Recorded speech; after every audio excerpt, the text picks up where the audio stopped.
Welcome back, ladies and gentlemen, to A Stoic Plays. And tonight, we're going to be stoically playing a game called A House of Many Doors by Pixel Trickery, which is one guy, actually, Harry Tufts.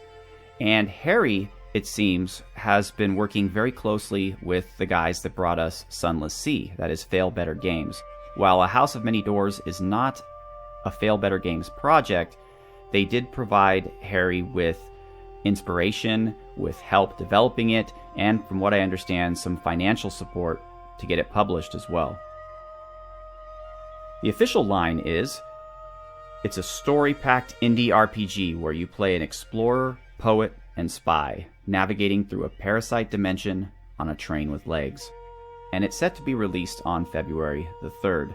Now, a couple people in the Steam reviews, not sure how they got a copy, they might be YouTubers like me, but they mentioned that they felt it was a little too similar to Sunless Sea, and I find that to be a pretty unfair criticism, because while it definitely has the same gameplay elements of Sunless Sea, that being a game that is focused primarily on exploration and story, where you have skill-based dice rolls, essentially, to pass certain dialogue options, the actual story itself, the game you're playing, is quite different. While Sunless Sea was more of a Victorian England meets Lovecraftian mythology, this game is a bit more sci-fi, a little bit more Twilight Zone, where you're in this bizarre world where the laws of physics and nature just simply don't apply.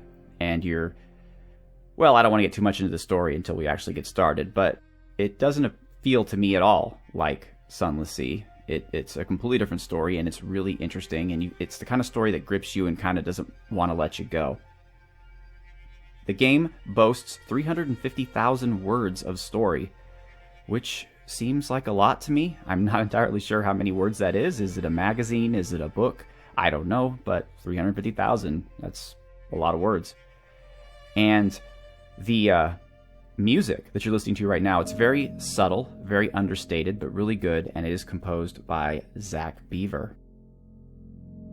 Normally with these types of games, I like to play a little bit into it and then start recording kind of in the middle, but with this game, I feel that the intro quest actually does an excellent job summing up the feel of the game and what you're getting into. So that's what we're going to do. We're going to begin from the scratch.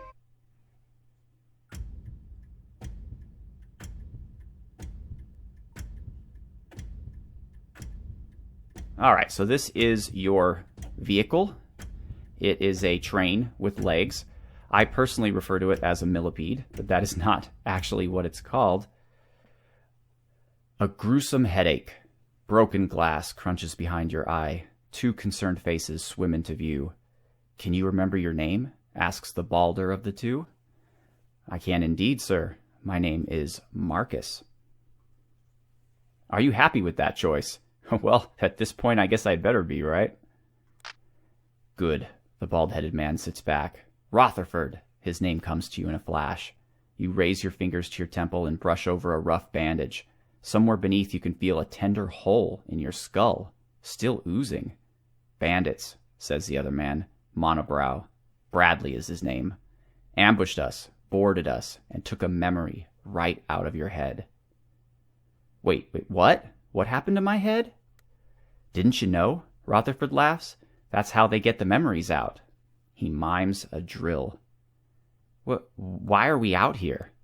Exploration, says Bradley. He pauses. You had some damn fool notion about escaping the house. Impossible, of course, but a question that has gnawed at your soul for years nevertheless. One day you bought a kinetipede. Oh, a kinetipede, that's what they're called. Yeah. Of your own. A clanking train on mechanical legs. Hired a ragtag crew and launched yourself into darkness. Where are we? You are in the house, says Bradley. The captain is disoriented, not an idiot. Rotherford turns to you. We're out in the darkness, just a few rooms west of the city of Keys. We didn't get far. Wait, what is the house? Rotherford and Bradley exchange brief, worried glances. Must have dislodged something when they yanked that memory out, mutters Rotherford. The house is a parasite dimension, says Bradley. endless dark rooms and locked doors. It steals things and people from other worlds. Ah, yes, it's all coming back to you now. Let's chase down those memory thieves. Bradley smashes his fist into his palm. We'll chase 'em down and hang 'em. Steady on, says Rutherford. You're in no condition to go chasing down miscreants, Marcus. I want to make sure your brain wasn't too badly damaged. Let me ask you some questions about your past. All right, fine. I really like the art. I really like the art of the different characters you can choose. If you want to be a tiger, there you go. You could be a tiger. Now, as far as I'm concerned, though, none of these figures really represents me all that well. This one's sort of close, but he does have a little bit too much of an anime look, I think, for me. So I always end up going with this guy. He's kind of evil looking with the eye patch. I personally do not have an eye patch, but he does have my hair, sort of, and while I don't normally wear a beard, I could possibly do something like that, so alrighty. But this one right here definitely has to be my favorite. I call it Samuel L. Jackson in a dress. But anyway, a bandaged face stares back from the mirror. A wise decision. Rutherford sits opposite, a notepad in front of him. Tell me about your childhood. You had your own little niche in the tangled ecosystem of the City of Keys. What was it? So what's really cool about this game is that whoever you choose to be at the beginning has actual real effects on the game you're playing. Like, for example, one of the times I played, the time I got the furthest, I chose being a scholar, which I'll just do again to get through it real quick. Let's go with a student and then a scholar. And what it did was when I got back to my home, the City of Keys, you have friends that come by and they're like, hey, we're starting a museum for you. And if you can put like artifacts and stuff that you discover on your travels in there, it'd be great. And I presume that if you pick different backgrounds, then you'll have different things to do. But that's really interesting. And let's say I'm a scholar who really, really likes debauchery, because who doesn't? Good news, says Rutherford. Your brain is mostly intact. Whatever memory they took from you must have been important, says Bradley. Let's get it back. It's probably just a memory of happier days, says Rutherford. Memory thieves can sell that sort of thing for a fortune on the black market. Not worth risking our lives over. You still look a little woozy, Captain, says Bradley. Do you want us to help you get back up to speed with the day-to-day running of things? No need. I do not need the tutorial, but now we have to catch some memory thieves. So up here is your crew. This is not the entirety of your crew. This is actually just the notable members of your crew. You also have, I guess you can call them an undercrew. They have names, but they don't have portraits, and from what I understand, they can actually die. So you have to replace them when they do and whatnot. But this is the crew that actually have quests they can give you, they can communicate with you, and interestingly enough, you can have romantic encounters, or at least proposition romantic encounters out of all of them. I'll give you an example. Let's take a look at Sandy here, who is our... What are you, Sandy? You're our navigator. So you could say, Sandy is tutting loudly by your door. And what is the meaning of this? She demands, holding up a bottle of cheap liquor. Is this really the kind of alcohol you expect me to steal from your cargo and drink? She sighs, uncorks the bottle and takes a swig. Despite her expression of purest revulsion, she keeps drinking until half is gone. Despicable, she says finally, slurring slightly. Pure swill. I simply must introduce you to the finer things in life. Allow me to take you to my favorite restaurant, a delightful little place in Founder's Fire. I'll buy you and the entire crew a slap-up meal and a round of their very best drinks. And see, that improved our relationship by +3. Although I did lose some blinding hooch, which is too bad. But yeah, so you could flirt with pretty much every member of your crew. Most of them just say, hey, leave me alone. But Sandy actually takes it a bit further. When Sandy realizes your intentions, she giggles and insists that she has been madly in love with you since you first met. Now, she says, you must buy her a gift to prove your devotion. Alright, let's buy her a gift. It's just a Stoic Plays, right? Sandy admires her gift for some time, cooing and thanking you profusely. Then, as an afterthought, she grabs you by the wrist and leads you to bed.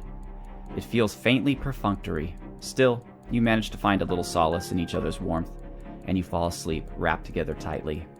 When you wake, she is pawing through your closet. She hurriedly stuffs everything away once again and jumps down beside you. "This isn't going to work out," she says, sounding genuinely sad. "But I will always remember what we had." And that's that. I don't know if there's actual crew members that you can carry on meaningful, multiple level relationships with, or if it's all just little one-offs that provide certain benefits to you. Like this one provided me a romantic encounter or something that you can sell. But that's your crew. The next thing you need to know is the Automap, which you get by pushing M. And this tells you where you are. It tells you where major cities are that you know about. You are currently from the City of Keys, but there's also the City of Engines and the City of Masks. And then there's places that have to relate to quests you're involved in. So right now we have to track down the memory thieves, which is two to the north of us. Now you pilot your train by W, which makes it move forward, and then the A or D keys, which cause it to turn. You can get rid of your crew so that you can see what's going on by clicking the X. Your train is, well, I don't know if it's powered by or it simply is lit by something referred to as a heart light, which is implied in the game actually is a stolen human heart that has been somehow magically enhanced to guide your train. And as creepy and serious as that sounds, I can't help but think of the song. Oh, I forget who it's by, but the song that was released like in the 80s or whatever after E.T. And it was like, "Turn on your heart light, let it shine wherever you go." And it just makes me laugh every time. Every time. I mean, I know the author's trying to make this out to be this spooky and really consequential thing, and I just remember this terrible, terrible pop song. All right, are you the guys? Are you the memory thieves? Yes, the memory thieves. You recognize their kinetipede instantly. It's much sleeker than your own cobbled-together mess. They're not trying to run. They're barreling straight towards you, legs all a-skitter. Well, we might as well test our spirit just to see if we can just flat out ask for our memory back. Holy crap! This is the first time this has ever worked. But that means I can't show you a battle, because you're supposed to fight them. They're supposed to say no, and you're supposed to fight them, but alright. The memory thieves prove surprisingly amenable. They will return your stolen memory. Fighting you is simply not worth the risk. You climb down to the floor, your boots sending up a great cloud of dust. Don't leave the circle of safety provided by your heart light. The dark would eat you alive. The memory thief captain is a typical bandit, an odd collection of scavenged clothes, goggles, a bandana. He hands you the battered box that holds your stolen memory, and as he does so, his sleeve lifts. Strange. He has a tattoo of a skull with a line slashed through one eye socket. An odd tattoo. Looking him up and down, you notice other discrepancies. His fingernails too clean, his hair too neat. No scars, and all his teeth.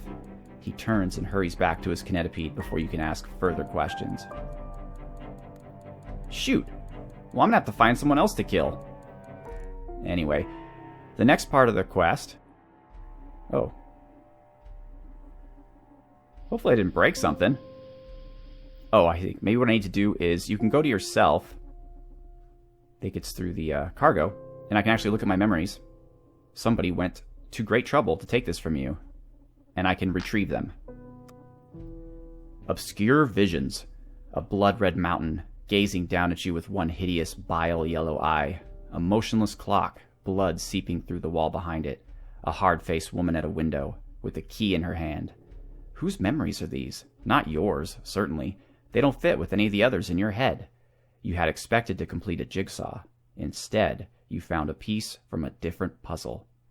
The theft was an orchestrated affair. If you can hunt down the mastermind, perhaps you will learn more. The thieves had been fleeing to Clayton's mill. There we go. Now what's also fun here is the little romantic rendezvous that I had with Sandy. You can fill the memory box with that memory. And because it was such a unemotional affair, I'm happy to do so. So now I have commodified thought, and I have a box of intimate memories that I could, sell. Which is really cool. But we're going to go now to Clayton's Mill. So it's 2 to the left and 1 down. So this that we're in here is the house. And the house is essentially a giant universe of square rooms. And most of the rooms are empty, and there's nothing that you can interact with inside of them, which actually is one of the few criticisms I have of the game. I just feel like this part, moving your train around these empty rooms with absolutely nothing you can do, it takes away from the game rather than adds to it. I mean, you see other kinetipedes, and you could potentially get in fights with them, but I've found no trouble really just hiding from all of them. But we've made it to Clayton's Mill. And I also want to say at this point that the art in this game is really awesome. I mean, like the background art when you visit cities and stuff. Obviously, if you look at the brush strokes, it's simple, but it's surprisingly complex for its simplicity. And just as a shout out, the art is done by Catherine Unger. And again, it fits the feel of the game perfectly. It's very unworldly, and I like it an awful lot. So, Clayton's Mill, partly a town and partly a fortress, and partly one vast tavern, a creaking wooden monument built in defiance of the truism that crime doesn't pay. A shanty village, mostly composed of rusting kinetipedes converted into houses or brothels, surrounds the great building at the center of the room. Lopsided and absurd, Clayton's Mill is huger than a cathedral, belching smoke and spinning a dozen blades. It bristles like a porcupine with heavy-duty artillery, though you suspect that any one of these great cannons going off would cause the whole edifice to collapse. The journey to Clayton's Mill is a pilgrimage for thieves, pirates, and bandits. Here they can sell their misbegotten wares in the open. They can also drink and fight and kill each other without comment or consequence. In the mill itself, liquor flows eternal, although Clayton Canker himself is rarely seen in public these days. The memory thieves were headed here. What had they planned, or who had they planned to meet? Clayton's Mill is usually a cacophony of shouts and raucous laughter, and the occasional spirited evacuation of bodily fluids. But when you approach today, the windows are shuttered. Clayton Canker himself is behind the bar, a giant upper half of a man teetering atop clunky mechanical legs. He rubs the glass with a rag and eyes you carefully, but your attention is occupied by the room's other occupant, a woman whose face is covered by bright, sharp steel. "Marcus," she says coolly, "please, sit." Yeah, why not? Clayton clanks over, gas whistling from his pneumatic knees, and pours you a glass of beer-like liquid. Her iron beak is distinctive, and finally you recognize her, Lady Stymphalian, a noblewoman from the City of Masks. You'd expect to meet her at a high society ball, not seated behind a horribly stained table in Clayton's Mill. "I did not expect my men to survive, in truth," she says. "I am grateful to be proved wrong. Thank you for showing them mercy." She retrieves a box from beneath the table. "Consider this my apology," she says. "The real memory we stole from you. A harmless little echo." "Why did you send your men to steal my memory?" "We didn't care about which memory we stole," she says. "We switched the memory boxes, you see. The memory you reclaimed was not your own." "How dare you send men to drill into my head?" The steel hawk face is impassive. The razor-edged beak glints in the lamplight. "Perhaps one day you will realize that we have offered you an opportunity," she says. "I encourage you to grasp it." "Okay, so I've got my new memory now. Clocks, a red mountain. What does it mean? Why would you fill my head with that?" "That memory has, well, the word infected is apt, but unnecessarily negative," says Lady Stymphalian. "It has altered you. We were blocked from you before, thanks to the machinations of your governor. But now we have a door into your head. You see, we are very interested in your search for an escape from the house. Marcus, watch for us in your dreams." She stands and begins to put on her black-laced gloves. I have explained as much as I care to. Understand that both of us are minor pieces in a very old game.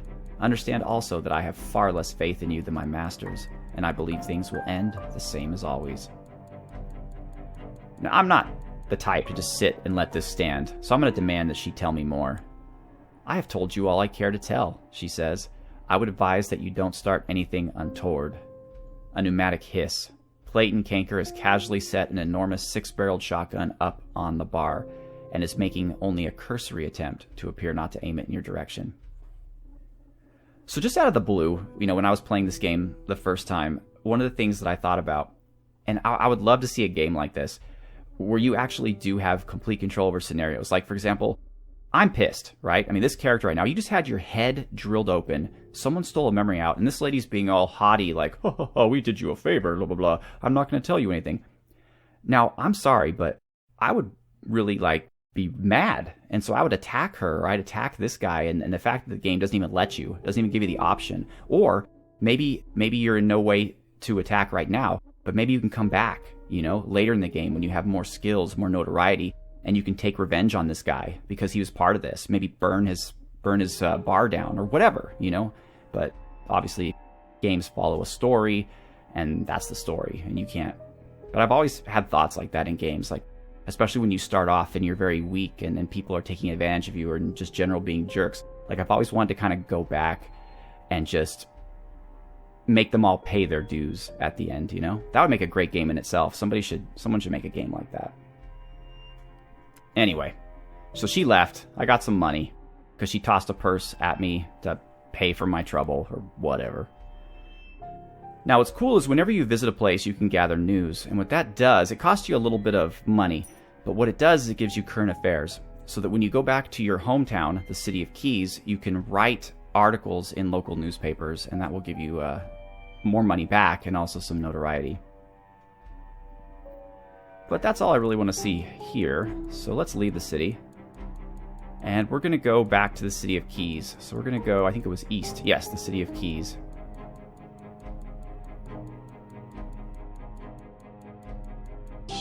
But we're not actually going to get there. I'm just going to try to find you a battle.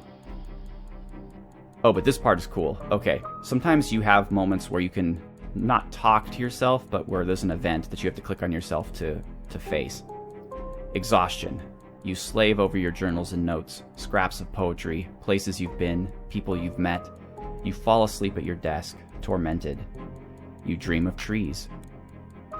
Again, the artwork is just something else. I just look at this and it's, despite the fact that it's not detailed, it's so creepy and it just suits the atmosphere and the music and everything so much.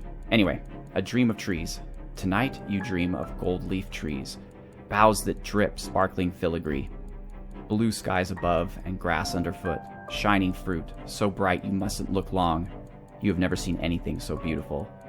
An unfortunate place to find a corpse.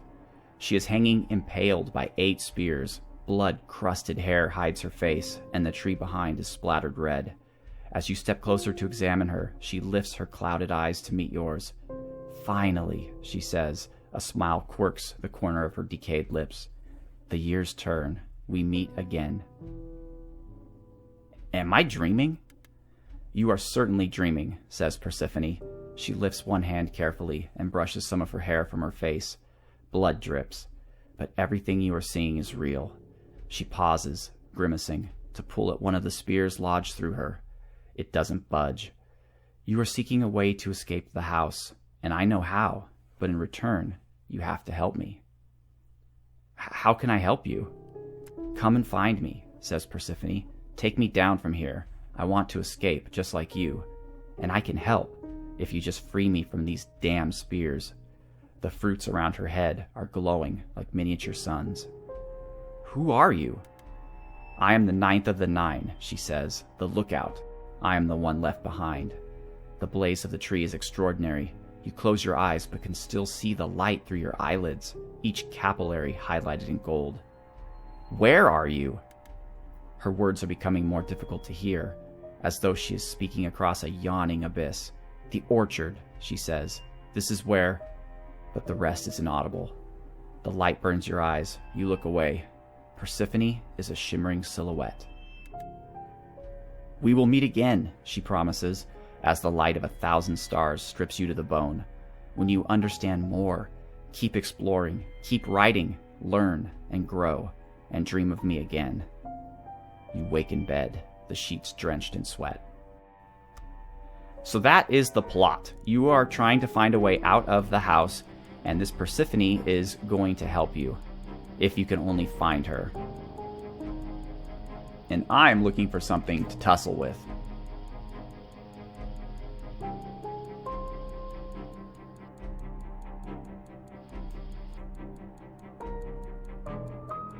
Alright, I guess I'm just going to keep going to the east.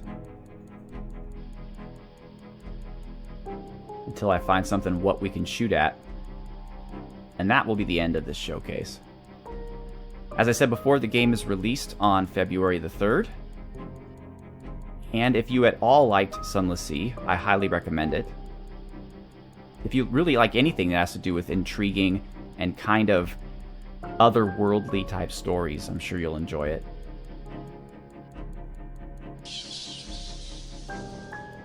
You know what I'm thinking? Maybe I'm just too close to the center of everything. Like maybe it's like easy mode and so there's not as many enemies running around. As you get further and further away from where you start, there's a lot more enemies. There's one. I think we should be able to handle this little guy. Some ill-mannered brutes. The bandit kinetipede is draped in trophies and badly fitting armor plates, doubtless looted from other victims. They demand money and they're not polite about it. The captain makes inappropriate intimations regarding your genealogy. Well, I'll tell you what, Captain, your mother was a hamster, and your father smelled of elderberries. Let's do it. I love the combat music. It's like an Old West saloon brawl.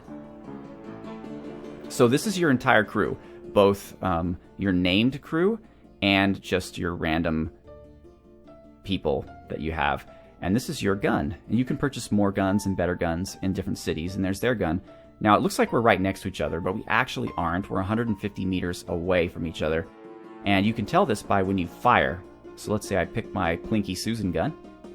And I want to take out their gunner first, so I'll point here. And then end the turn. And you see I fire, but it doesn't hit them. It's still coming. He fires. Boom! And boom. Alright, so his hull now is 113 of 130. And we're at 134 of 150, so this battle can go either way. Now, there's other actions you can take. You can move closer or move farther away. I'm not entirely sure the benefits or negatives of doing that. But you can see I've harmed their gun quite a bit, which is pretty solid. I'm proud of that.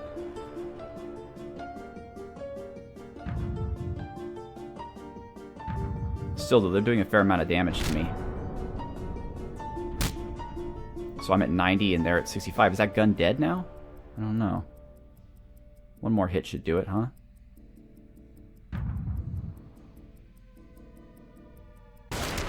Oh, apparently we're getting really close to each other. Now we're at 49 meters apart. You can tell, I guess this thing is closer, farther. And I think taking out the gun. Oh, you guys are in for it now. Plinky Susan's gonna plink you all the way to hell. Oh, they're boarding! Haha! We're still gonna plink you. And lucky the guys that boarded us, because they're the only ones that lived. Your artillery tears the enemy kinetipede to ribbons. Plumes of ash and smoke stretch to the ceiling. Time to see if there's anything left to salvage. Woohoo! We gained a flare!